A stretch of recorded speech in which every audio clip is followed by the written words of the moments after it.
Kur'an-ı Kerim'de Allah Teala bir adamlar Kuday'da aldayız diye hareket kılışat. Kuday'da aldayız deyit. Kuday aldanbayt.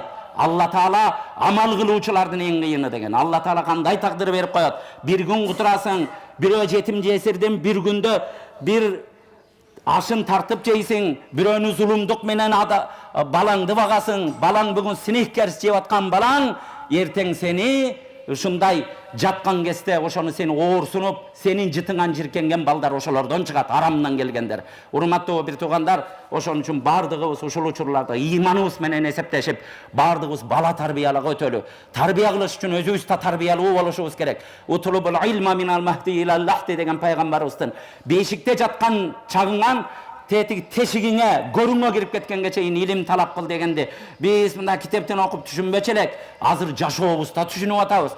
Урматтуу бир тууган 60-ка чыккан академиң деле бирөөдөн бирдеме үйрөнгөнгө мажбур болот экен. Ошого муктаж экен. Адам бул дүйнөдө толук бир нерсени үйрөнүп кеттим деген болбойт, урматтуу бир тууган.